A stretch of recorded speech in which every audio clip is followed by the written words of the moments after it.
And we are back. We are back, Bumble Bitches. I don't know what episode this is. I don't know where the timeline is on all of this because we've done so much this year that I don't know. I know that it's November 18th, and I know that this will drop at some point in December. Also, this is one of the first times in a while that we're not recording live for Patreon while we're doing this episode because we have a premiere that starts in 45 minutes, and I don't want to take people away from it.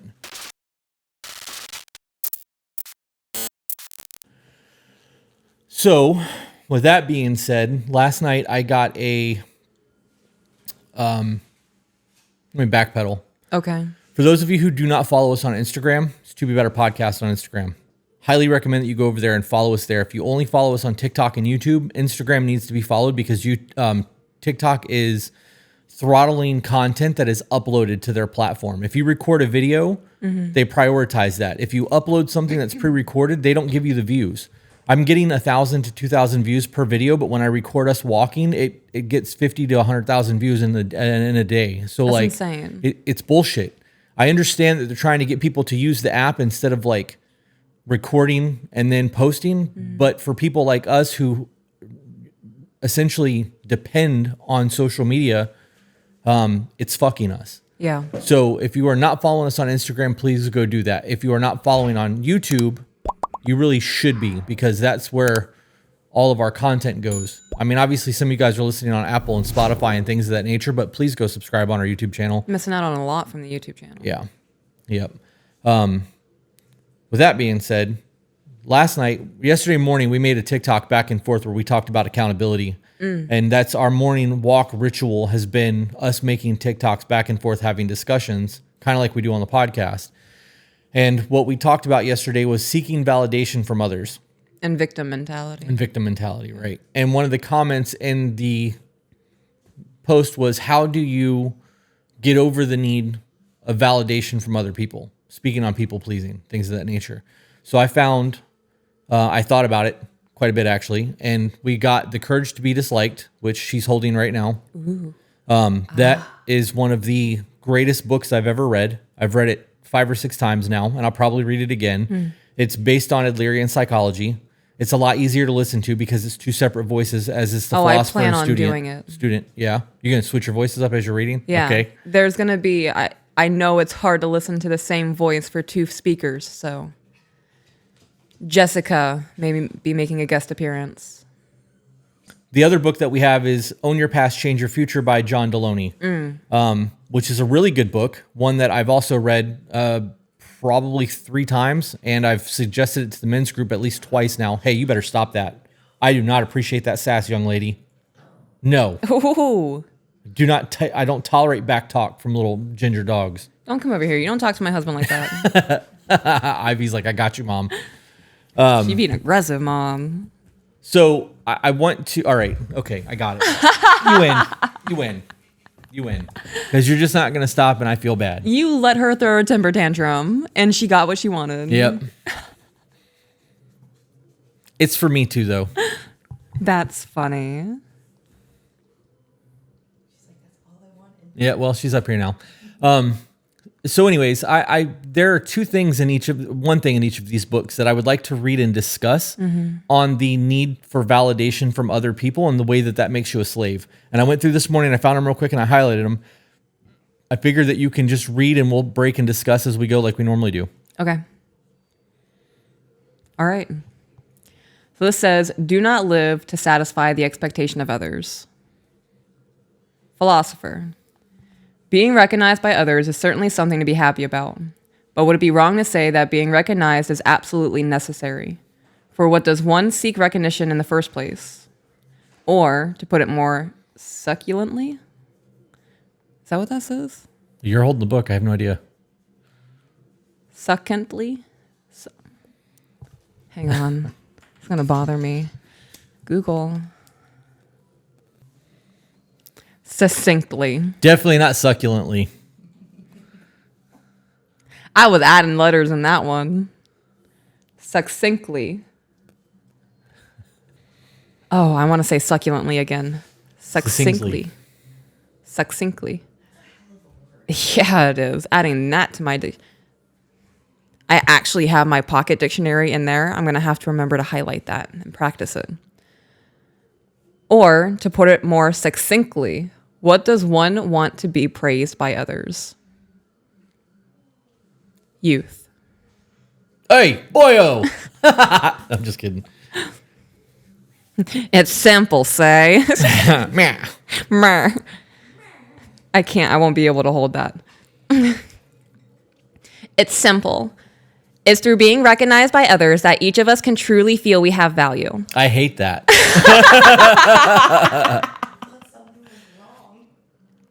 Don't like that at all. Thank fucking God that's not how you talk. Whew. Was I doing good with it? Oh, man. Can we do a different voice? Youth, it's simple. It's through being recognized by others that each of us can truly feel we have value. It is through recognition from others that one becomes able to wipe away one's feelings of inferiority. One learns to have confidence in oneself. Yes, it's an issue of value. I think you mentioned it last time, that the feeling of inferiority is an issue of value judgment. It's because I could never get recognition from my parents that I have lived a life tainted by feelings of inferiority. Philosopher. Hold on. So this entire for those of you who have not read this book, it is a old Adlerian psychology expert guy and a student, and they're having a debate back and forth. And the old man is trying to explain Adlerian psychology to the youth in a way that the youth will understand it, and the youth is just fighting tooth and nail trying to debunk Adlerian psychology. So when she's doing philosopher and youth, that's what you're getting. There is an actual back and forth that's being had. And what he just spoke on with the seeking for validation of his parents, that's where people pleasing begins. That's your parents not saying I'm proud of you enough, or recognizing your achievements and shit. Philosopher. Now let's consider a familiar setting. For example, let's say you've been picking up litter around your workplace. The thing is, no one seems to notice at all. Or if they do, no one has given you any appreciation for what you've done, or even said a single word of thanks. Well, will you keep picking up litter from now on? Youth. That's a difficult situation.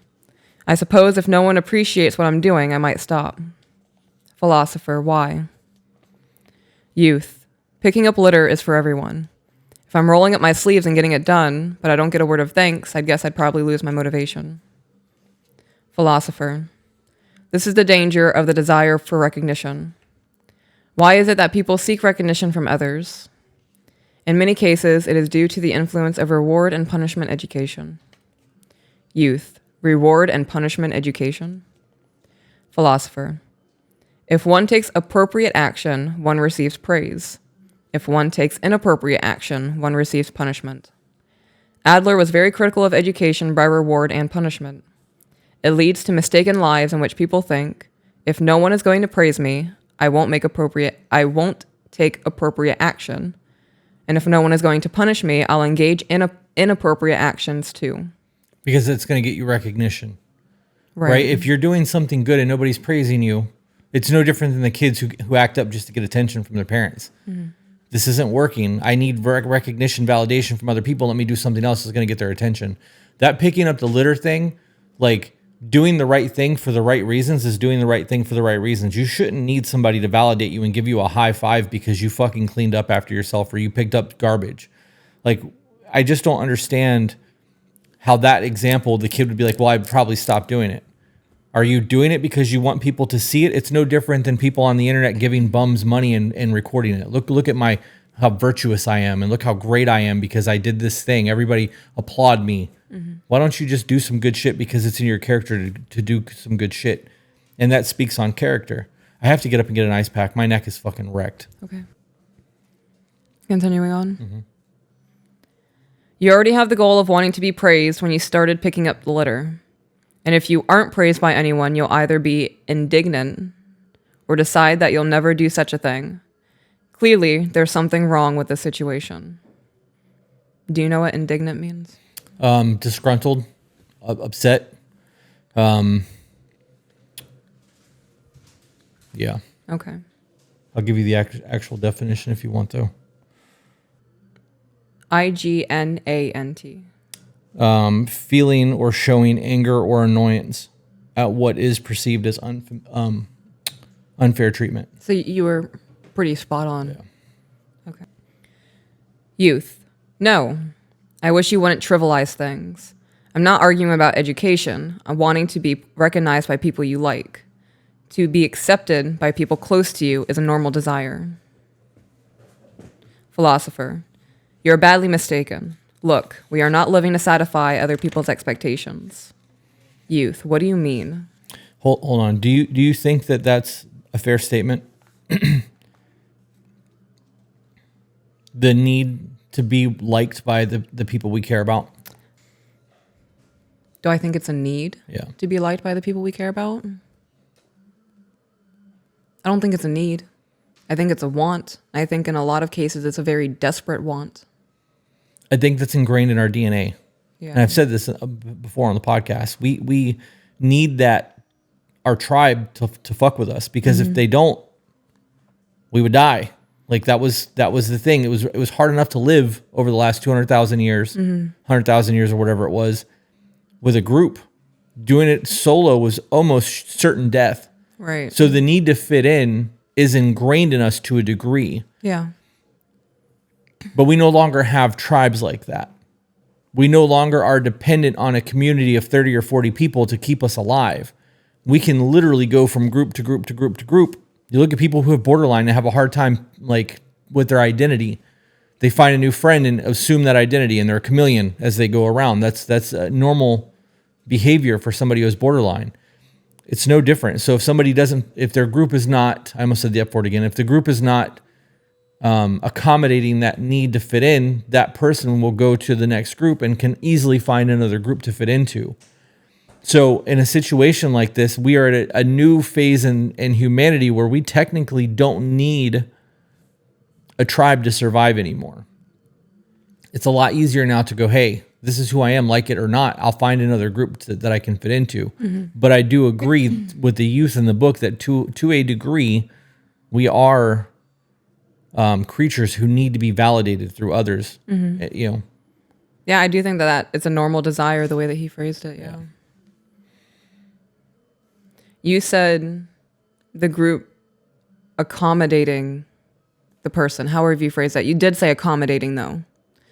Do you think that accommodating can speak on acceptance? Yeah. I think that people accommodate others' behaviors and the things that they do and allow them to maintain the status quo of who they are comes from a place of love. I do believe that, because if you don't love somebody, you're not going to tolerate really bad behavior from them. Now, there's also something to be said about tolerating shitty behavior from people that you love and it becoming abusive and you allowing that to happen. I mean, that would be the same conversation just further down the line, but I do agree that we allow a whole lot more to happen when we love somebody or are in love with somebody than we would ever tolerate from outside the circles. Ace Ventura did that shit. You did. Continuing on. Yeah. Philosopher, you are not living to satisfy other people's expectations, and neither am I. It is not necessary to satisfy other people's expectations. Youth, that is such a self-serving argument. Are you saying one should think only about oneself and live self-righteously? Philosopher, in the teachings of Judaism, one finds a view that goes something like this. If you're not living your life for yourself, then who is going to live it for you? You are living only your own life. When it comes to who you are living it for, of course it's you. And then, if you are not living your life for yourself, who could be there to live it instead of you? So that speaks to the inherent narcissism that everyone on the planet has. Right. We've talked a lot about that too. And people actually argue with us. Yeah. People are like, that's not true. Not everyone's a narcissist. Everyone on the planet has a degree of narcissism, but having a extreme narcissistic personality is what makes it certifiable as NPD. That situation, I think, is healthy. If I'm picking up garbage because I want the world to be a cleaner place and I'm not sticking it on social media, like, look how fucking self-righteous I am, I'm doing the right thing because I believe it's the right thing. It's not for validation of others. Right. So ultimately, we live thinking about I. There is no reason that we must not think that way. Youth. So, you are afflicted by the position of nihilism after all. You say that, ultimately, we live thinking about I, and that's okay. What a wretched way of thinking. Philosopher. It is not nihilism at all. Rather, it is the opposite. When one seeks recognition from others and concerns oneself only with how one is judged by others, and in the end, one is living other people's lives. And pause again, because that youth said that it's nihilism. He also said that it's a self-serving behavior, the way that he's wording that. Mm-hmm. Isn't getting recognition from others and taking acts to get the recognition the exact same thing? I'm sorry, repeat that? Can you reread the part where he was talking about it being self-serving? That is such a self-serving argument. Are you saying one should only think about oneself and live self-righteously? Okay.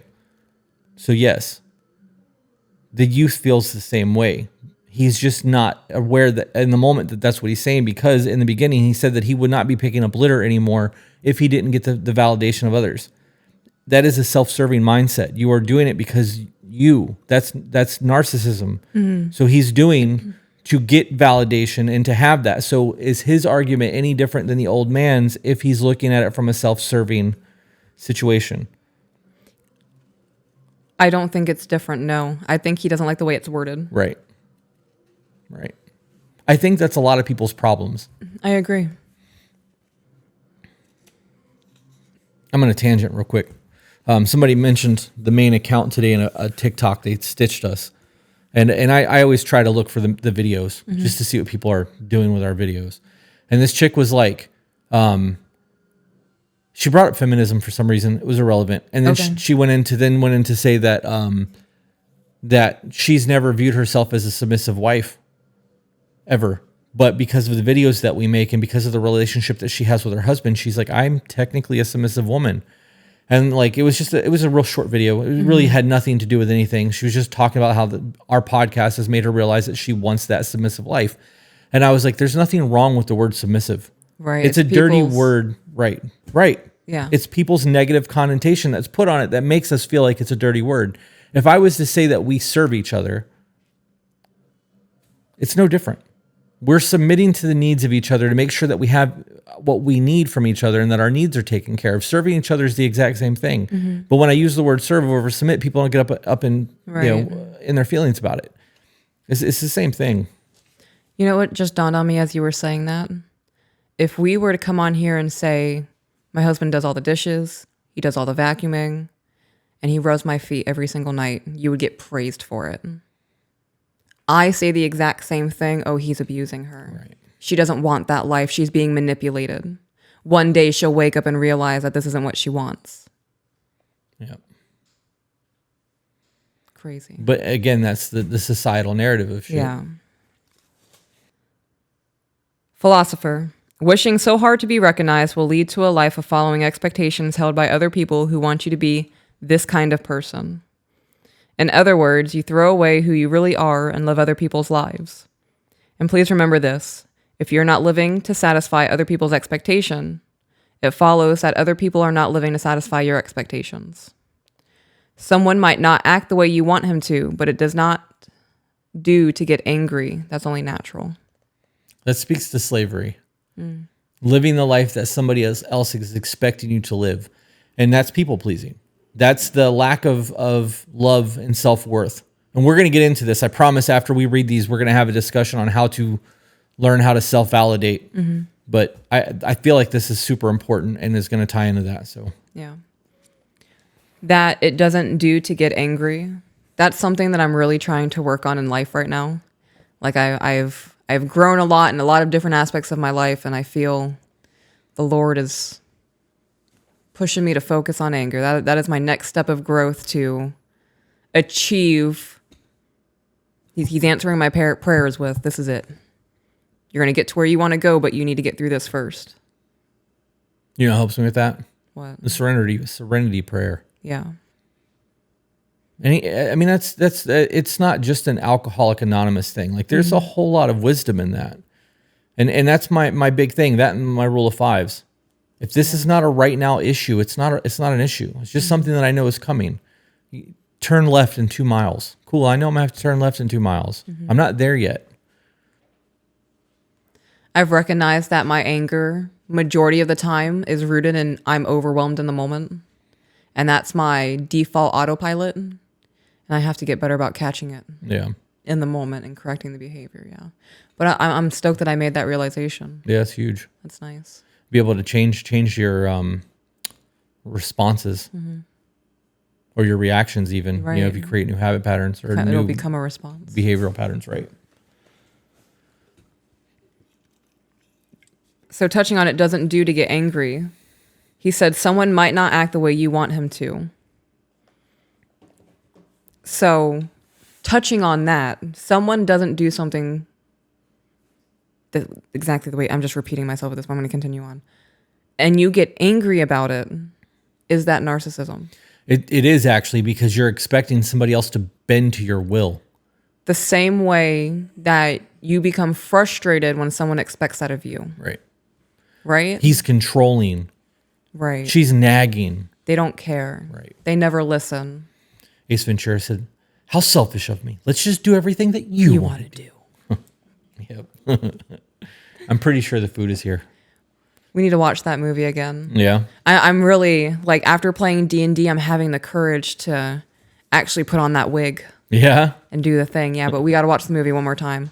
I'm going to have to actually dress up and mimic. Yeah. Well, we have the shirt. I know we do. It's in my closet. Oh, yeah. okay. Good. Because I I have all of it together. That's funny. Every time I look at it, I hear Brother Zach like pointing at an invisible watch. Yeah. Yeah. Any day now. Right. It's funny. Lilo, I think you'd be so easy to train because you're such a fat ass. Oh, yeah. She was really prancing is. looking at the bag of Yeah. food. No, we're not eating. We're still reading a book. Yeah, oh, yeah, that's cut right. all Walk that. away. You illiterate slut. What'd you say? Illiterate slut. Do you remember the episode with the hoodie that had the dryer sheet in it? I do. Team dryer sheet, hashtag team ice bag. That's funny. For all of you who've been seeing that, wondering what it is. Yep. Remember I pinched a nerve in my back? Yeah. I've pinched one in my neck now. Yes. Love that. Get away from my food. You little fatty. All right. All right. Continuing on. Youth. No, it's not. That is an argument that overturns our society from its very foundation. Look, we have our desire for recognition, but in order to receive recognition from others, first we have to recognize others ourselves. It's because one recognizes other people and other systems of values that one is recognized by others. It is through this relationship of mutual recognition that our very society is built. Your argument is an abhorrent, dangerous way of thinking, which will drive human beings into isolation and lead to conflict. It's a diabolical solicitation to needlessly stir up distrust and doubt, you demon. I totally disagree with that. Right? I believe to be deserving of recognition, you have to do something with yourself. Right. Right. Living to other people's values is not you living, that's not living to the true version of yourself. Yeah. And you're not going to ever grow past the other people's expectations of what is good and what is not. Mm-hmm. This also, I know this is Adlerian psychology, but this also speaks to Carl Jung and his belief on the children and the psychic connection with the parents and the way that they mimic the parents' behavior until they become teenagers and get hormones. When the hormones shift, they get an identity, but until then, they live the parents' identity. If you don't ever get your own identity through childhood, teenage years, and into adulthood and like learn who you are mimicking other people and what other people deem as good or valuable. Shapeshifter. You are not going to ever have a true love of self because you are just doing what others expect you to do. Yeah. But in a super toxic way, don't do that. Thank you for letting me have that moment. I was going to like try to swing, like dance and play around, but it hurts too bad to jerk my body. So I get it. I spent $250 on a pillow. Really? Is it a new one for bed? Yeah, I'm not proud of that. But in the ultimate chat in our Discord, one of the guys was like, I bought one of these. I've used it for years now. It was worth every penny of the purchase. And I just went ahead and bought the shit because I can't sleep. Right. Speaking of our Discord, this is a great opportunity to segue into the Patreon community. If you guys are not a member of our Patreon, we do a lot of exclusive live streams. Normally, these are read live. There is a Discord community there. There is first grabs at things that we do. So for like the couples retreat, those if people are part of the Discord community, they're more likely to be invited. Your bath line, when that stuff goes live, new shirts, all of the stuff goes to Patreon before it goes anywhere else because they support us in a different manner. So I highly recommend that you guys check out Patreon. And if you do decide to join Patreon, do the $15 tier because it gets you access to Discord, and that community is invaluable. It is a priceless commodity. Yes. It is worth every bit of the $15 or 50 cents a day. For 50 cents a day, you can save your mental health by joining our Discord. You're the one begging for the alms now. Yeah, alms for the poor. Feed yourself. Speaking of things that we're promoting, I just upped the spots in my private women's group. I've heard you guys, there has been a mass outcry of make room for me, so I did. I believe there are about 7 slots now. I know this is released later on in December, but worth checking it out. And if I need to add more, I can certainly do that. Well, Patreon will be getting this probably by the end of the week. Oh, perfect. So, well, shout out to all the Patreon members. Now's the time before everybody else sees it. see, that's exactly the point. Patreon gets it first. Yes. I've had a couple of women back out of the group, not due to a lack of growth or a notice of change within themselves from participating. It was due to finances. And almost every woman who has had to leave because of that has messaged me and said, I have noticed a change in my mental health over the last few weeks, and I have made it a priority to shift my finances to rejoin. There's a lot to be said when it comes to community. You are what you surround yourself with. This is exactly what we're talking about in the book. And when people have a love for self and they have their own core values and they have their non-negotiables, and they know who they are, that standard of what I will and will not accept in my life makes the people around you step up. Yeah. Especially if they're people pleasers or they're unsure of themselves. You lead by example. You lead from the front. And you're doing that with your women's group, and it's pulling in a lot of other people, and you guys are all benefiting from it. Yeah. I've seen that you have benefited from some of those calls. Yeah. So definitely I have noticed a change in myself. I feel above all else more capable as a leader. Why are you looking at me like that? Because Deftones is playing in my head. Okay. I've watched a change in you. Yeah. Nice. Yeah. I didn't sing it though. That's okay. I know sometimes you don't want to do that. I like that you just mentioned it. That's a good song. Continuing on. All right. So he just called him a demon. No. Philosopher. Haha. You said... I'm sorry. That's not how it's meant to be read, but every time I see it that way, it's a villain's laugh. You certainly have an interesting vocabulary. There's no need to raise your voice. Let's think about this together. Oh, I feel like I should go back and reread that now for the dramatics of it. He was raising his voice. Yeah? You gotta start calming. Right, I will. Okay, I'm going to back away from the microphone as I do it. No, it's not. That is an argument that overturns our society from its very foundation. Look, we have a desire for recognition, but in order to receive recognition from others, first we have to recognize others ourselves. It's because one recognizes that other people and other systems of values, that one is recognized by others. It is through this relationship of mutual recognition that our very society is built. Your argument is abhorrent, dangerous way of thinking, which will drive human beings into isolation and lead to conflict. It is a diabolical solicitation to needlessly stir up distrust and doubt. I'm surprised that you didn't fuck that up. I kept waiting on a peachism or like a slip because of all the S's that were in there, and you nailed that shit. Good job, babe. Thank you. Thank you. I'm getting a golf clap from Carrie. I appreciate that. A round of applause. That's funny. Oh, look at us giving you recognition.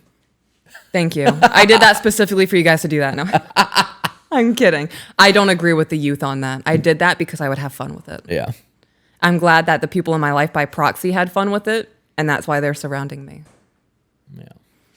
That really took the wind out of me. It's a whole lot of energy to get worked up in it. It really, I was just thinking, like, me raising my voice. Oh, I feel like I need like a honey tea or something now to soothe my vocal cords. It's a lot. Thank you. I really think I could get into acting. I really do. The people from Marvel should call me. I really think I would do well in a Deadpool movie. I'm just saying. I'd even be willing to die. That'd be dope. We could get on. Could you imagine if we got onto a Deadpool movie where we're like doing the therapy, the coaching between him and his girl, or him and Wolverine? Yeah, who only got 7 minutes of screen time in the last movie. Yeah, that would be funny. Oh my goodness. Talk about dreams. All right, continuing on. We're back into the philosopher. There's no need to raise your voice. Let's talk about this together. One has to get recognition, or one will suffer. If one doesn't get recognition from others and from one's parents, one won't have confidence. That I agree with. I agree with that too. Okay. Why do we agree with that? Because you have to build the youth. Right. They are so unsure in the world because they're new to it. Right. You know that humans have the longest time with the parents of any species known in the galaxy, right? And the reason... Is that true? Yeah, it is. It's actually true. I did not know that. Well, I mean, we're the only intelligent beings that are admitted, right? Like I don't know. There's not enough data from great aliens to know how they do their birthing shit, but then I do believe aliens are real. Right. No, I agree. But in terms of the Earth, human children are with their parents longer than any other species. And the reason for that is because they can't take care of themselves for years. Mm-hmm. And then by the time they start learning how to do things, they're still very infantile in their capabilities. And understanding. And without us, they would fucking die. You're right. So that situation, though, your children's from birth to the age of 10 or 11, you're building the foundation of their character and how they're going to view themselves. So if you have a parent who's a screamer, when you get into a situation where you have to feel like things are going to go perfect, you're going to get a natural anxiety because your parents screamed at you. And I'll give you an example. My parents were screamers. And I know that when I get put into a stressful situation, I shake. My hands will shake. Like it could be really simple things like pouring a gallon of water into another gallon. Like I tremble because I know that psychologically, unconsciously, if I spilt that, there would have been, I can't fucking believe you spilled that. Right. Which is why I never make a big deal when the kids spill something. I'm like, quick, pick up the cup, pick up the cup, pick up the cup, right? Like you're not in trouble that you spilled shit. Accident don't happens. just look at it. Right. But if I was to freak out and treat the children the same way that I was treated, I can't fucking believe you did that. What the fuck is wrong with you? You're, whatever. Mm-hmm. You're going to instill that anxiety. The body remembers. Right. It does. So if you're good fucking job, hey, I noticed you spilled your milk, but you picked up that cup right away. That was fucking super smart. Great correction, right? Like you're building a foundation of belief and confidence in oneself. And that does come from the parents. Yes. It then later comes from teachers and people that we admire and look up to in life. But and then our romantic partners. Right. But it all starts at home with the parents. Mm-hmm. I do believe that later in life, the romantic partners, the spouses, I believe they cement new behavior patterns. And that if you learn it, you can unlearn it. So all of the shit that we had to go through with shitty childhood, we are aiding each other in establishing the new behavior patterns and becoming better people because we have had the conversations of our childhoods and we know what that looks like. But that's, I guess a whole different discussion. So I want to touch on 3 things. First thing I want to touch on is when the children spill something, I'm a jumpy person. The children are now, like, they have figured out they can jump scare me. Mm-hmm. It is becoming a thing. And if something falls in the kitchen, I make a noise. I jump, whatever happens. And if one of the children spills something, 9 times out of 10, the cup hits the ground, and I'll make a noise. I'll be like, oh my goodness. And they'll instantly go, Mommy, I'm so sorry. I'll be like, no, I didn't make that noise because you dropped the cup. I made the noise because I said whatever I said, or I reacted the way I reacted because of the sound of the cup hitting the ground. When I am not anticipating a sound, it's jarring for me. Right. And I take the time to explain that to them because I don't want them to think that they're the reason I had that reaction. Yeah. I think that's a big deal to have those conversations with children. The second thing I want to touch on is we were watching the newest episodes of Cobra Kai. Karate. Love that show. Every time we watch it, I think I could do it. And we were commenting on Johnny. And his character, it's not his acting, it's the way they have written his character that makes it very unenjoyable to watch. Dude's like a 13-year-old with his anger. And as we were watching it, you made a comment of, it's really crazy to see that what happens in your childhood will stick with you. Right. Because all of his learned behaviors, the reasons that he is so short-tempered and angry stems from childhood. Right. Well, when you watch the Karate Kid movies, the first one, Daniel was becoming Johnny in the very beginning of the movie. He was trying to fight. He was trying. I mean, that's a whole other thing. I was going to be like, he was the bully in some alternate universe, go down the whole conspiracy theory of it all. But he was starting to do the exact same thing that Johnny was doing. He was trying to teach himself karate from a book. And even though he had a loving mom and Johnny didn't, he then got Mr. Miyagi, who was also a peaceful, defend yourself only mentor, where Johnny had Kreese, and like the influences that you have through your childhood absolutely dictate your life. And when you look at their characters later in life, Daniel's a successful business owner who has a family and is doing really well. And when Johnny's reintroduced, he's a fucking nobody who's an alcoholic working odd end jobs, doesn't have a family, is disconnected with his kid, doesn't even know where he is. Like, yep. And then as he's been around Daniel and around the kids and doing the mentor thing, as we get into season 6, he's got a family now. Yeah. And he is becoming a better man, but he still regresses to that childhood bullshit. In moments of, I don't like what's happening. Right. And if it wasn't for Daniel being a part of the other kids' lives and the co-meshing or the co-mingling of the kids, all of the kids that Johnny was working with would have been really fucked up just like he was. Yeah. Yep. You're building foundations. Yep. Oh, and the last thing I wanted to touch on, we need to call Neil deGrasse Tyson. Why is that? For the alien thing. Oh. Because we don't know about their mothering habits. Do you want your potatoes? No, I'm reading. Okay. Thank you, though. I feel like he would know. Could you imagine if we got to interview him? Right. I would. I don't know if he gets baked. I don't know if he's even legally allowed to say that. I don't think he does. I know that he's against psychedelics. Yeah. I wonder if he would be cool with me getting baked prior to us talking about space. I don't see why he would. He said that he doesn't fuck with psychedelics because he's afraid of what it'll do. Oh yeah, I get that. Because he values his intelligence. Yeah. Oh, and he doesn't know what's gonna look like on the other side. Right. Oh, talk about like end of the life trip right there. I'm on my deathbed, bro. Run it. Don't need my intelligence anymore. Give me your heroic dose.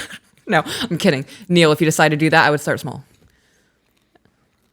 Not me. Deathbed, just go for it. Word. Could you imagine that's how one passes? That's intense. All right, continuing on. Before you do that, I was reading the comments of the last interview that we did with Keith from the Institute of Psychedelic Integration, psychological integration, whatever that was. I don't remember what it was. A lot of words. Somebody commented on there. It was like, oh shit, you guys did another interview. I love these. So some people actually do enjoy our interviews. We should probably, if we end up doing them again, we should do them as like a side, like bonus cast. Yeah, instead of having it replace podcast episodes. Mm-hmm. Yeah.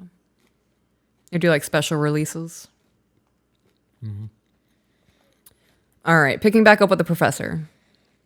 There's no need to raise your voice. Let's think about this together. One has to get recognition or one will suffer. If one does not get recognition from others and from one's parents, one won't have confidence. Can such a life be healthy? So, one could think, God is watching, so accumulate good deeds. But that and the nihilist view that there is no God, so all evil deeds are permitted, are two sides of the same coin. Even supposing that God did not exist and that we could not gain recognition from God, we should still have to live this life. We would still have to live this life.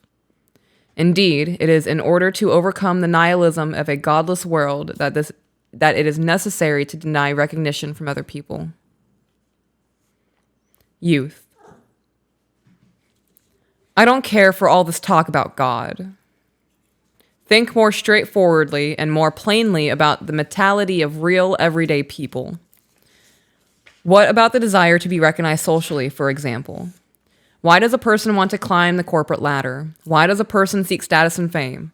It's the wish to be recognized as somebody important by society as a whole. It's a desire for recognition. This poor kid.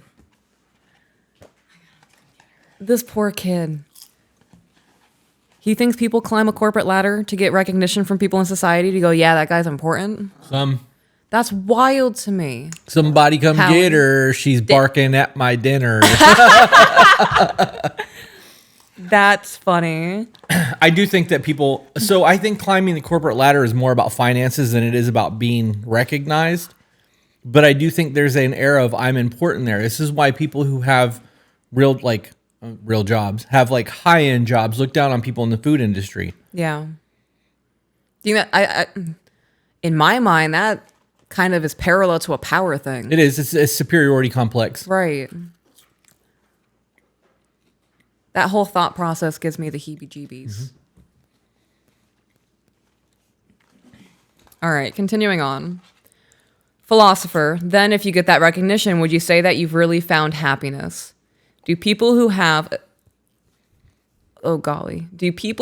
established their social status truly feel happy? Youth. No, but that's when trying to be recognized by others. I'm interrupting as a philosopher. Almost all people treat satisfying other people's expectation as the means to the end. And that is in accordance to the stream of thought of reward and punishment education that says one will be praised if one takes appropriate action. If, for example, the main port of your job turns out to be satisfying other people's expectation, then that job is going to be very hard for you. Because you will always be worried about other people looking at you and the fear of their judgment, and you are repressing your I-ness. It might come as a surprise to you, but almost none of my clients who come for counseling are selfish people. Rather, they are suffering trying to meet the expectations of other people, the expectations of their parents and teachers. So in a good way, they couldn't behave in a self-centered fashion. And I cut you off because everything you said after that no was irrelevant and filibustering. Youth. That was the end of the highlight. Okay. So now that we've understood that and got that out of the way, the Own Your Past, Change Your Future by John Deloney talks about the stories that we tell ourselves. Love this book. And this is exactly what that youth is doing. He's telling himself stories to obviously to make his argument. Right. So I'm assuming I'm starting at the highlight. You'll be starting at the dog ear page in the bold, like the stories we tell. Yes.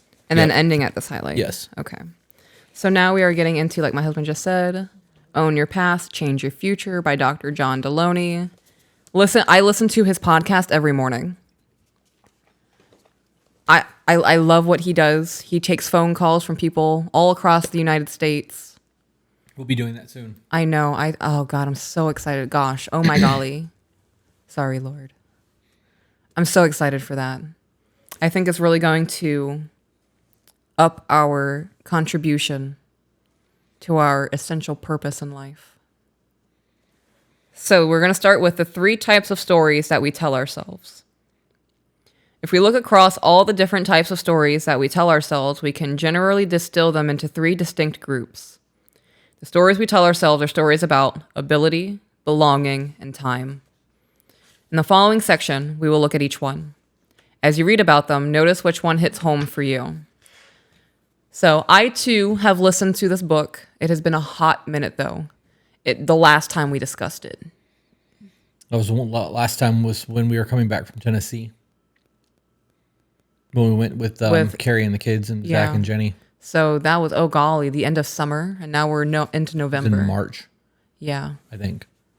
April. Summertime-ish. I don't remember. But it was a while ago. So it's going to be like I'm reading this for the first time with you guys. Let's delve into this. Stories about ability. We are born into stories about what women can do, what men can do, what short people, tall people, skinny people, and overweight people can do. We are born into stories of racial, economic, and geographical stereotypes. All these stereotypes are connected to different stories of abilities of both individuals and groups. We are also told an incalculable number of stories about our own abilities, our abilities to love, to be good, in quotations, to make people happy, to achieve our goals, and to be loved in return. We tell ourselves stories about our intellectual ability, about our physical abilities, and our work abilities. Each and every one of us tells ourselves story after story about the things we can and cannot do. My 5-year-old daughter told herself she couldn't swim or jump off the diving board for years. Then, just the other day, she gathered up all the guts to jump off the diving board. Now, her story is one of courage. Where she told herself she didn't have the ability before, she now tells herself stories of ability and strength until it comes to riding a bike or climbing a tree or cleaning her room or punching the boy who tries to kiss her. There is a little number 62, and 62 says, I can only hope. That's funny. And then her stories of inability to rise to the surface again. You and I do the same thing. Again, these thoughts are generally automated, often going unchallenged in our minds. Whether we have data, i.e., I can't jump up and touch my kitchen ceiling, so I'm pretty sure I can't dunk a basketball. Or we are driven by our physiology or our feelings, i.e., that math problem looks hard and I'm not good at math, so I don't think I can do this problem. And in fact, I can't figure out hard things. Some common stories I hear about ability include, I could never lose weight, all my family members are big. I used to tell myself that. It's easy. Right. I also heard that from other members of my family to excuse it. Yeah, it's just your genetics. Right. This is how we're built. Yeah. You're not fat, you're big boned. This is what woman looks like. Yeah. I could never start a new business/degree program. I'm just an addict. I can't stop drinking, eating sugar, working too much, getting pissed off, spending money. Ooh. I gotta process that for a second. He just said that people can be addicted to getting mad. Yeah. Okay. I'm gonna have to see what that does to the brain and how that can become addictive. I'll never be able to pay off this debt. They won't hire people like me. I'm stuck here. Sex just becomes boring in a marriage. Women don't like sex, men want it all the time. Your body begins to ache as you age, there's nothing you can do about it. I could never leave my cheating husband. We can't just move. I'll always be depressed and lonely. My friend Justin McRoberts wrote an excellent book about his disdain for the phrase, it is what it is. Justin McRoberts, it is what you make of it. Oh my golly. I wanted to read it is what it is. It is what you make of it, creating something great from what you've been given. This phrase, so carelessly uttered in our communities, is a statement of ability. A statement that says, I am powerless, I can't do anything to change this. McRoberts wrote an entire book rejecting the sentiment, and I reject it as well. When we tell ourselves stories, we often either sell ourselves short, convinced that we can't take action, can't achieve goals, or that we don't have control of big chunks of our lives. Or we tell ourselves we have way more responsibility, control, ability, or capacity than we really do. We think we can keep our parents married, make some boys love us, or argue someone into changing their political or religious beliefs. The ability, of course, is that you can't control whether someone likes you or not, or if they think you're pretty, or if they ultimately hire you, or if you're a good fit. You can't control every single facet of your kid's life, or whether your husband is an abusive jerk. You can't control that drunk driver who killed your friend. You can't control the cancer that took your mom away too soon. You can't control the hearts and the minds of bigoted morons on social media. But we spend devastating amounts of energy, time, and social capital on stories about how we can change minds. You know what you can change in all of those things that he listed? What's that? Your response to the situation. Yeah. The way that you handle it. Mm-hmm. There is always a choice to be made. Always. So in that situation where all of those horrible things are happening, you have a choice. You do have a choice to make. And on the it is what it is statement, as much as I agree with him, I also disagree strongly, because saying it is what it is an acceptance.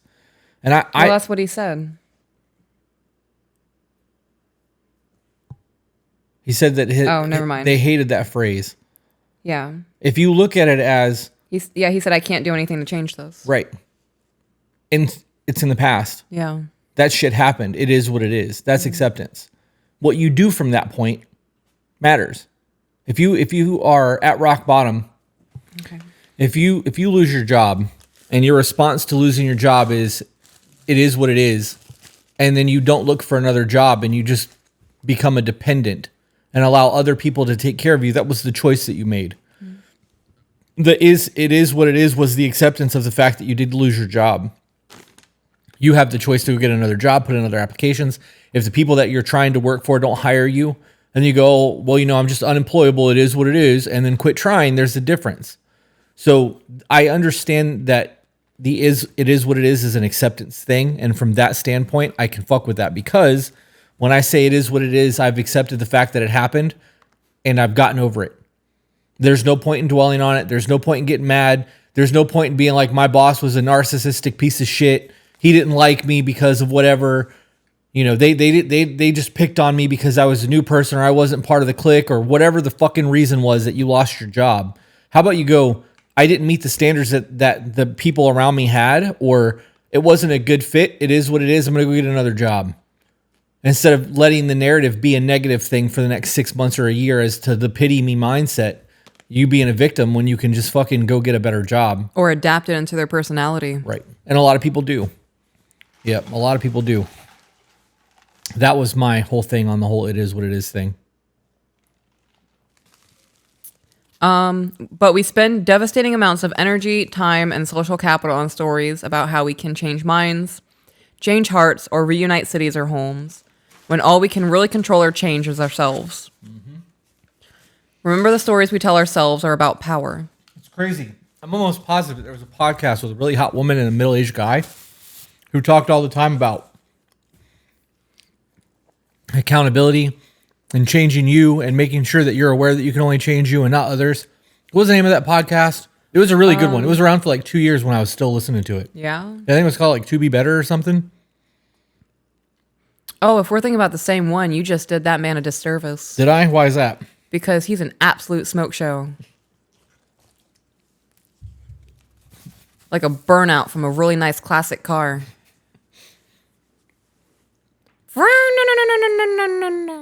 That's what my heart does when I look at you.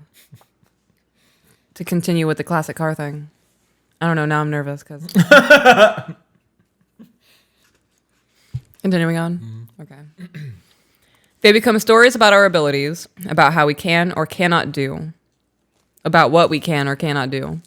And as Henry Ford once famously said, whether you think you can or you think you can't, you're right. Mm-hmm. Yo, I'm going to be honest. I thought Yoda said that. Yoda said, do or do not. There is no try. Okay. Well, the same, but different. Mm-hmm. Now, who copied who? Lucas copied Ford. Yeah. Because of the timeline of life. No, that makes sense. You guys want to... Okay, this is kind of off topic. I found out last night that the industrial age of America coincided with the Wild West. Mm-hmm. Talk about a timeline fuck. Like, it also messed me up that Anne Franklin and Martin Luther King Jr. were born the same year. I'm almost certain they were born the same year. Who the fuck is Anne Franklin? Anne Frank. Okay. Did I say Franklin? Anne Frank. I'm almost certain they were born the same year. Isn't that crazy to think about? It is crazy to think about. Knowing that Cleopatra kind of had it in with Julius Caesar was wild too. They had a kid together and then she slept with his best friend after yeah, that was a whole mess. I don't know why we create gossip when history's a thing. Because gossip makes us feel better about our lives. People are busybodies and gossip the way they do because it gives them the air of superiority. Right. I can't believe they're that fucked up in their life. Right. Yeah. I meant gossip shows, like reality TV and whatnot, like faking things. Watching history documentaries is wild. We just watched something about Wyatt Earp and the OK Corral shootout in the Wild West and his Great American Vendetta, or whatever they phrased it, the Great Vendetta. The Vendetta Ride. The Vendetta Ride. That was wild. Spoiler alert, guys. If you're not caught up, where were you? This happened in the 1800s. Hearing that Wyatt Earp was one of the sheriff's deputies while simultaneously sleeping with his woman, I was flabbergasted. The cojones on that man. And he didn't say anything when he got caught. And for the sheriff to go, "You're arrested for the murder of the people who started this shootout. You dirty cop. You little wussy.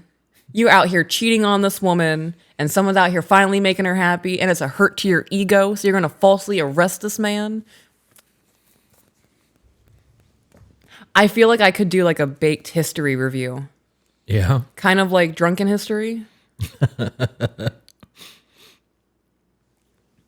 I mean, you could absolutely do it. Heck yeah. I feel like, okay, I'm going to have to plan something like that. Okay. We are continuing on into stories about belonging. I remember the time I took my son to jiu-jitsu class. I'd previously trained with the owner of the gym, and he invited Hank to join his special advanced youth class. We didn't have any kid-sized gear, so my son showed up wearing his little red shorts, a t-shirt, and socks. The rest of the class was wearing thick, professional, dark blue gis. Gis. The name for the jiu-jitsu uniform. And they were doing synchronized drills, more or less looking like an army. Hank was skinny, not dressed right, and he didn't know any of the moves or drills. After 2 or 3 minutes on the mats, it was clear to Hank that he didn't belong yet. He ran off the mats, and I made him get back on. I told him he did belong. The instructor told him he did. The other students were welcoming and warm. But after one quick glance around the gym, Hank saw and felt enough to tell himself one of the most damaging and crippling stories of all: I don't belong here.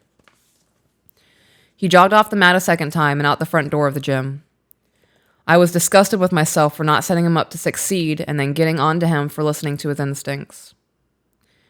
I should have never thrown my son into an advanced class without the proper gear. Dad fail. In opposite fashion, I have friends like John and Jennifer and Tom and Patty, in whose homes I know I belong. I can show up at their house, walk in the front door, and grab a drink out of the fridge.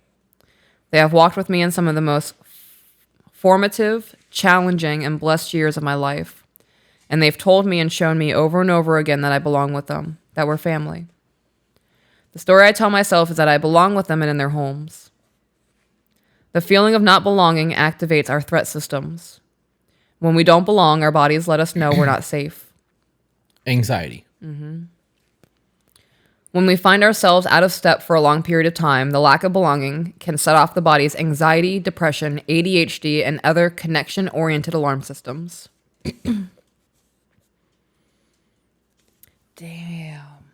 Damn. It's the fear of the unknown, right? Fear of not belonging, the fear of what if. That's anxiety. Right. That's real shit. Actually, that's like 90% of your issues. I know. That's why I'm kind of having an epiphany right now. That makes a lot of sense to me. Yeah. I'm glad that John Deloney was able to tell you something your husband hasn't been able to, because I've been saying the same shit for months now. Well, it's the way that he phrased it. Uh-huh. Whatever.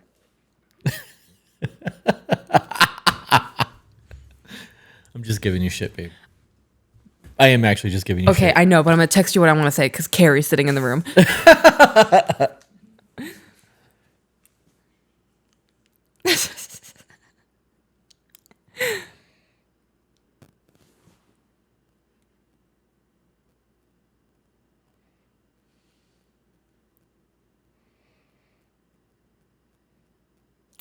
Yeah.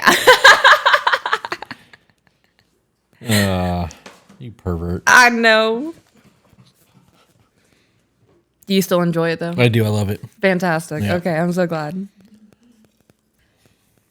What clicked for me was when we find ourselves out of step for a long period of time, the lack of belonging can set off the body's anxiety, depression, ADHD, and other connection-oriented alarm systems.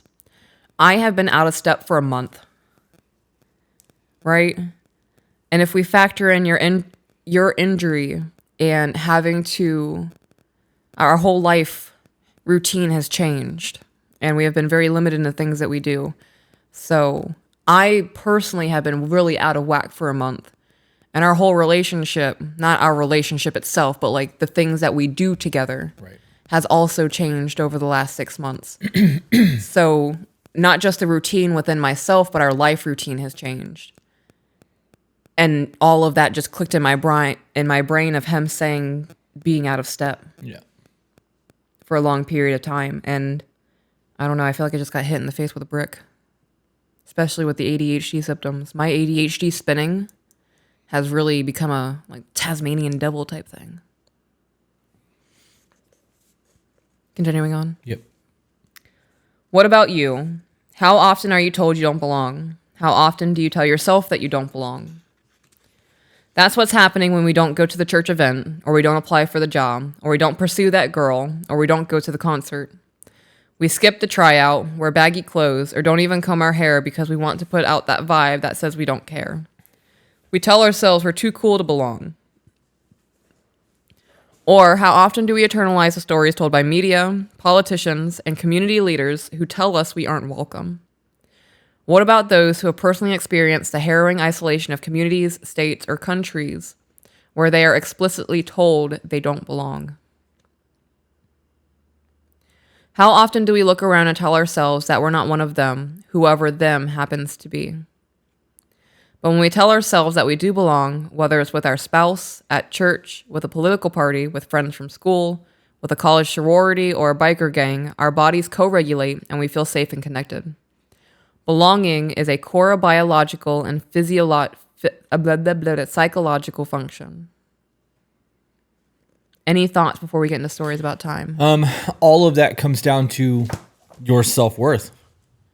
If you have an air of confidence about you and you believe in yourself, that need to wear the baggy clothes and not go to the church events or not show up on the places that you feel like you don't belong isn't going to be as prevalent because you know who the fuck you are and you know what you're capable of. That's mean.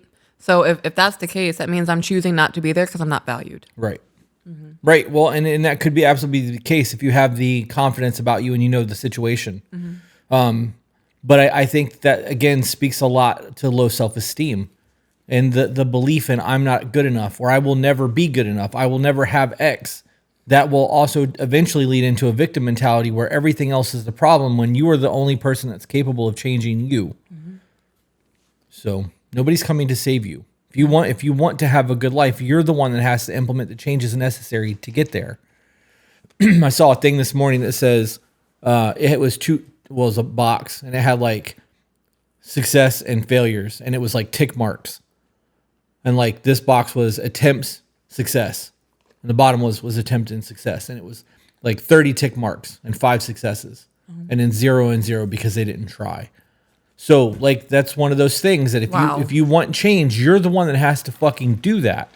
I got a text message from a buddy of mine yesterday who's like, I just got my electrician's license. I'm like, fuck yeah, dude. Hell like, yeah, dude. This is somebody from like my childhood that's actually doing something with his life. And it's fucking super dope to see.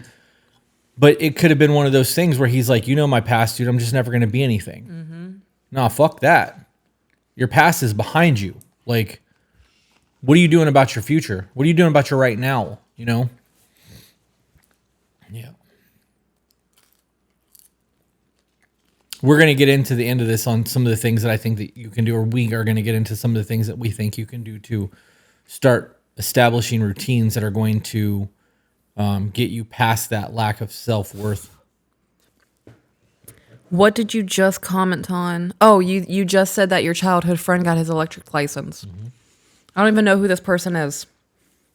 This is the first time I've heard of it. Don't know what friend you're talking about, but I am stoked that somebody is out there doing something to better not just their lives. If they have a family, they're bettering their family's life. They're bettering their future. Yep. I love hearing about other people doing things. So do I. It helps me. I don't know. It gives me a sense of fulfillment, like a humanity fulfillment. Like, all right, dope. We're all doing something that we're supposed to be doing right now. That's you evolved. What do you mean? Because most people don't have that. Most people see that somebody has something and they're like crabs in a bucket, or they want to ride the coattails. Well, they've got it, so let me. I deserve some of that. I know that you worked really hard for it and you got that, but by proxy, I deserve that. Yep. No, you fucking don't. You haven't done shit to get it. Or I can't fucking believe they're up there doing that, and they don't deserve that shit. What about me? It's very selfish. People don't want to see other people doing well. I want to see people doing better than me. Right. I want to be around those people. How can I get to where you're at? Right. Let me rub your elbows a little bit. Yeah. I can make you laugh if you give me some insight. Oh no. Does that make me like a prostitute but with comedian? I'll sell myself for a joke. Yeah, no, like I'll sell you jokes for information. If I can make you laugh, tell me how to make $1 million. Sounds like a bard in Dungeons and Dragons. Yeah, that's funny. Use my humor to get in with the in crowd and pump information out of them while they're laughing. They'll like me. All right, stories about time. My mom did not go to college after high school. Like many women in the late 60s and early 70s, she was socialized to go directly into the workforce until she could secure a husband, have kids, and be a homemaker. During my childhood, my mom worked in the craft room at a local church and as a seamstress. It wasn't until she was in her early 40s that she gathered up the strength and courage to buck so many of her internal stories and take her first community college class. The next semester, she took another, and then another, and then another. At age 57, she graduated with her PhD as a medievalist. She became a tenured professor at age 62 and resigned from being department chair at age 71. My mom is a gangster who didn't listen to the false or unrealistic stories about time, about age, or age-related abilities. One day, she just decided to do what she wanted to do, and when she wanted to do it. So many of us never make this decision. The stories we tell ourselves about time often end up in two different camps. Either it's too late and I'm already out of time, or I have all the time in the world, so what's the rush? Oh man, which thought process do you think can be more detrimental? That's tough because I want to say we'll always have more time because you don't know that. I agree with that. I agree with that. Time is a finite thing for you. Yeah. And it's not like you can make more of it. Once it's gone, it's gone. So, but I also understand the self-deprecating, like not believing you're enough to do something can also really hinder that. But if you're like, well, I'll do it tomorrow may not be here, We tell ourselves we're too young, too old, that it would take too long to get trained for that career we've always wanted. That the opportunity to reinvest, heal, and reimagine our marriage is gone. That this is just what happens as we age, at work, or in our community, or in our relationships. My wife was hanging out one day with friends of hers, a husband and wife who were both 35 years old. Though the two of them were in medical-related professions, the couple disclosed that they really wish that they'd gone all the way and studied medicine when they were younger. If they were to go now, they lamented, they each would be 42 by the time they finally got out of med school. Not that big of a deal when you think about it. Right. Like, so you got 20 years in the workforce. 18 years. Be 42. 42 is not old. Shit, it feels like it. My body hates me. Yeah. Continue on. Mm-hmm. This couple had concluded they were too late, that they were out of time. My wife sat quietly for a moment before speaking up. She finally said, in 7 years, you will both be 42 years old. The real question isn't whether or not you're too old to start med school. The real question is this. In 7 years, when you turn 42, will you be doctors or not? That's it. Damn. Because, if you believe you're going to live to 42 one way or the other, you might as well get there and get what you're trying to go after. Mm-hmm. So I really have been mulling this over for a while, and this book is giving me the motivation to do it. I think I'm going to go and get a psychology degree. Do online courses. You can do it. I'm going to sit down and get that all figured out and get it to you. Why are you going to get it to me? Because you handle finances. Oh, the money aspect. Yes. I was like, I'm not signing you up for school. No, I mean, I'll handle all of that, but like finances wise, what that's going to look like. We can do with it. You just want it to want it. I'm sorry, repeat that. That was really fast for me. What are you going to do with it? What am I going to do with it? I don't know. Maybe one day when I'm older, we can open a field. I feel like we can do more with it. Absolutely. And I want to say that I dedicated myself to it and that this is something that I saw value in. I want to expand myself in the understanding of human beings, and I feel like that's a really good step.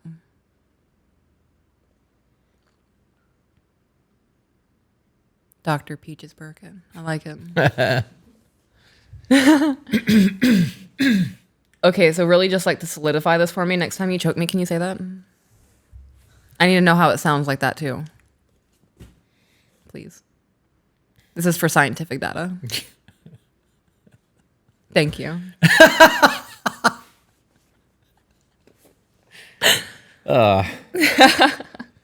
Yep.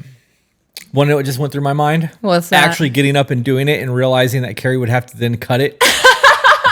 And that's the only thing that kept me in my chair.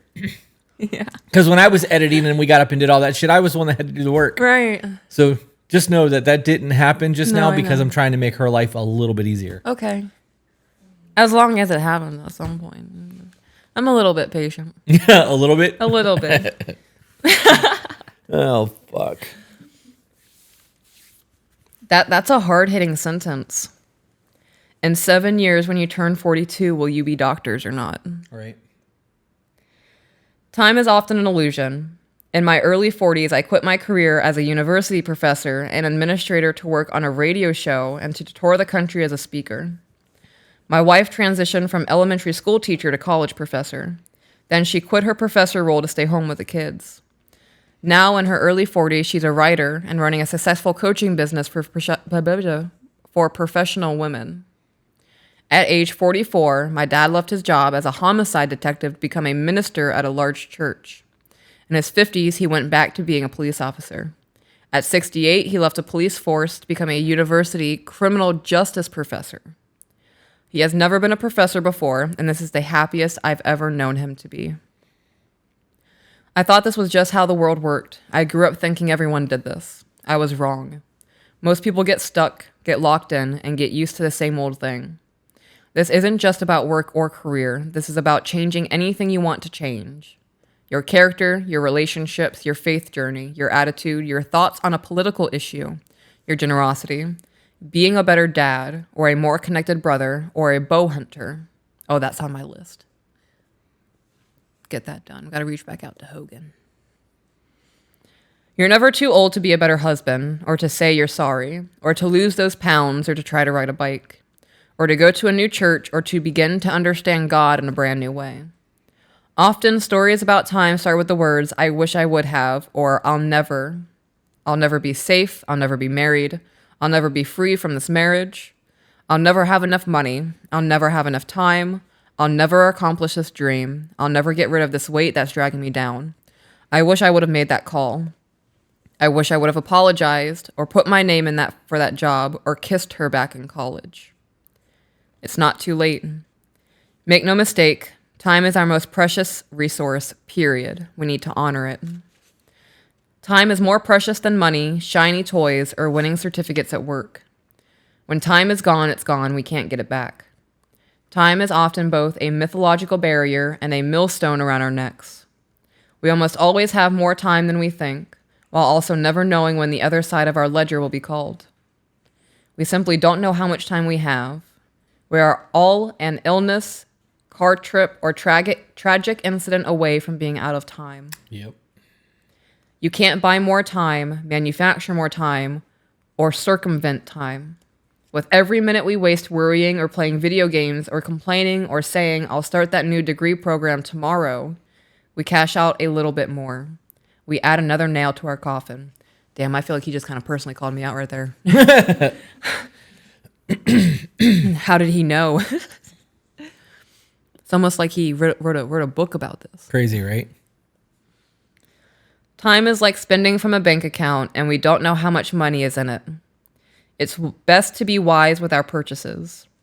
It's almost never too late to start something new. Of course, within reason. My dreams of playing in the NBA have long since sailed. I also haven't heard back on my application to become the second guitarist in the 90s glam metal band Poison. It's been like 20 years, but I'm ready if they ever decide to call. You're never too old to start again, and you're never too young to get started. Wasting time on trivial or nonsensical things is a tragedy. We often think too much time has passed us by or that we have all the time in the world. Neither story is true. Is that the end of it? That's the end of it. Okay. So we've touched on the need for validation from others and what that looks like and why it is that we crave recognition. And then we touched on the stories that we tell ourselves. There was another book. Oh, shit. I was thinking about it while you were reading it. That would have tied in really well to this. It's by The Way of Man by Jack Donovan. Because in this, he talks about us versus them. Yeah. And whoever that is. And Right. in that book, they talk very heavily about the us versus them and how, our tribe is always at war with them. And as long as we are okay, they are the enemy kind of thing. Anyways. So what are some of the things that you recommend for people that are trying to establish new belief systems in themselves? One thing that I started asking myself is, why can't I do that? And create a list. And if that list is comprised of, I don't want to, then that's the answer. It's not that I'm not good enough or that I'm not capable. I'm either too lazy, I don't want to dedicate the time to it, or it's not a priority to me. And all of those things are okay to admit. People have such a negative connotation about being lazy because it's used as a weapon. I'm lazy sometimes, and I'm okay with it because my mental health fares better when I have downtime, and I'm able to be more productive in the following days when I'm able to take time for myself. What was the question again? Before we go into that, I don't think that taking downtime and prioritizing your mental health or even your physical health is a laziness thing. Some people would label it as lazy, and that's why I worded it the way that I did. Okay. I agree with you. My question was what are some of the things that people can do to start finding self-worth? Self-worth. Okay. Actually doing things. And if you fail doing that thing, dissect why you failed. Where did I slip up? Did I miss a step? Did I connect the green wire when it should have been a blue wire? Go back, fix it. And if it gets fixed, be proud of yourself for it. Look at that and recognize, I did that. You need to start giving yourself credit for your life. That was one of the things that I was going to say is to celebrate the small victories. Yeah. I really believe that confidence comes from doing. Mm-hmm. Arrogance comes from believing you can without proof. Right? So if you're confident that you are, great at gardening and you've got a green thumb because you've been taking care of plants for a long time and that's just really easy to you. It wasn't in the beginning. There was a whole lot of learning that had to happen, but you're at a point now where you're confident in doing it because you've been doing it for so long. Those are small victories. Fuck yeah, I didn't kill my plant. I've killed every one of them up until this one. This one's thriving. Yeah. Okay, so what did I learn? Right? There's a confidence. Now you think that you might be able to do this again. So those small victories have to be celebrated. They have to be recognized. Yeah. Like my buddy who got his LLC set up for the electrician thing. There's steps that have to be taken. Each one of those steps that gets taken to creating your LLC is a small victory because even if you only do one of them, that's one more than everybody else who's talking about creating an LLC. Those small victories matter. And I believe that you should really be celebrating the big victories. Like you should reward yourself. And I don't mean like go and buy yourself a chocolate cake and put candles on it. I mean like really take the time to acknowledge yourself and like, take a day off of work and go fishing or do something that you really enjoy doing because you fucking earned it. And there's a reward system that comes into that. And now you're working for yourself and you're doing things to give yourself time off and to give yourself the rewards versus getting the pat on the back from other people. That's the first thing. I think going to the gym is a great way for people to understand the hard work aspect of hitting personal records. And obviously in doing so, you're going to create better mental health for yourself. Right. But so the small victories are a big part of it. The other thing. So what's your next one? Changing your diet. Why is that? Because your gut health is directly correlated to your mental health. And if you're eating McDonald's 3 times a day or you're not having any home cooked meals and you survive on coffee, it's a problem. If you're not fueling yourself with good food, you're not going to feel good. I'm going to say for my second one is to be careful of who you surround yourself with because of the negativity of others. Whether you want to believe that you're ingesting it or not, you are. And I have zero patience for negativity. Like that shit wears thin on me super fucking quick. Right. I don't want people around me that are going to pull me down in any way, physically, mentally, emotionally, whatever. Spiritually. Like, right. I need to know that the people that are around me are trying to grow as well. And I understand that people are going to have bad days here and there, but if that bad day is a constant, I have to remove them from my life. Yeah, it's not a bad day at that point. You're emanating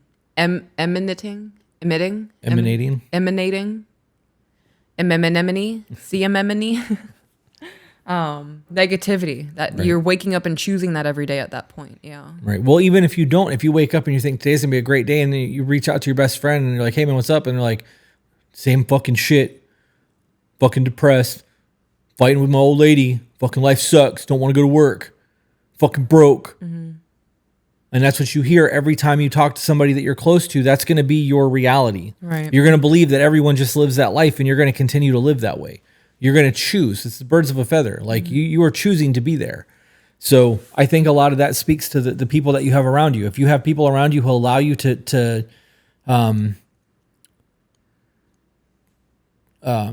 word was right there and it's gone. If you allow people around, if the people around you allow I quit.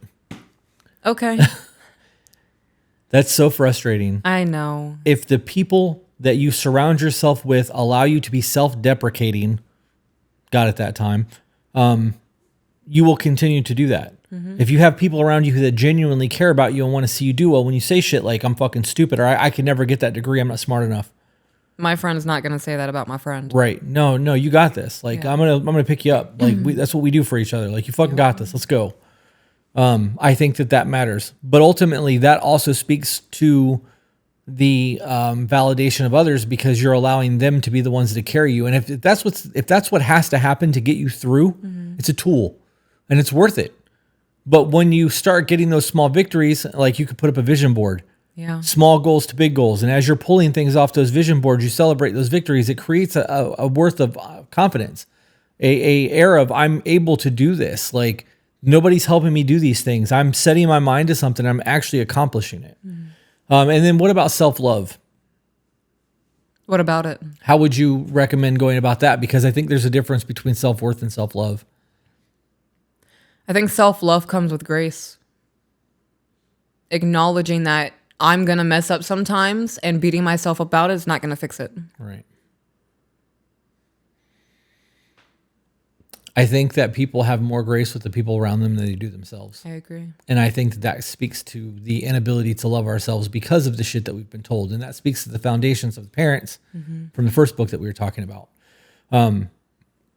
The more you have proper guidance in the building of your foundation of your character, the easier it's going to be to love yourself. If you've been told you're never going to be shit, you're stupid, you're fat, you're ugly, whatever, and that's what you start to believe about yourself, you will have a really hard time loving that because people don't love those traits. That's not lovable qualities in a partner. And though you're not trying to love yourself in that aspect, you do need to love who you are as a person. And that takes a lot of work and a lot of growth in realizing that you are a human and you are going to have flaws and you are going to have mistakes and you're going to make mistakes, but you have to make decisions to not make them in the future. And you have to start making change in your life. And the more you do that and the more you start to feel good about the things that you're doing, the more you can start to actually love yourself in that aspect. I agree with that. Yeah. I think it's really wild that people get into that pity me victim cycle, and that's they use the emotional vampirism to siphon energy from people versus relying on themselves to get out and do the things that they want to do and accomplish the things that they want to accomplish. But it's a lot of stuff to process. It is a lot to think about. A lot of information, a lot of perspective. Yep. For those of you who are curious about the books that we read, we have a reading list on the tobebetter.com website. The number 2, bebetter.com. You will have to put your email address in, We will every once in a while send you an email. Normally when we're doing like trips or we have something new going on, we'll shoot a random email. We don't spam. I think I've sent maybe 4 emails in the last year. Yeah. So it's not a constant thing, but when there are big announcements, we do send out emails. We also have slots available for the Costa Rica 2.0 trip. I think there's 10 spots left. Okay. We sold 8 or 9 of them. Once that trip is done, I don't think we'll be doing anything else next year other than the moderator retreat for our Discord community at the end of the year. So we'll see what happens. If this Costa Rica trip 2.0 sells out, then maybe we can consider doing something later in the year next year. But maybe that is still a thing. For those of you guys who are watching on YouTube, there's a link in the description that will take you to that if you would like information on it. If you're watching or listening to this on Apple or Spotify or wherever, you can go to any of our platforms, any of our socials, TikTok, Instagram, Facebook, YouTube. There'll be a link tree that you can go to and click, and it'll take you to that trip so you can find it. I don't have anything else. Me either. I have to use the restroom. All right, so let's wrap up and then take a break, and then we'll go live on Patreon for episode... Whatever we're doing. 52? It'll be another Friday episode. We're done with podcast for the year. Oh, yeah, that's right. Holy shit. Yep. Hope you guys enjoyed this. With that being said, guys, remember you are the author of your own life. So grab a pen. And we will see you on the next one. Bye, guys.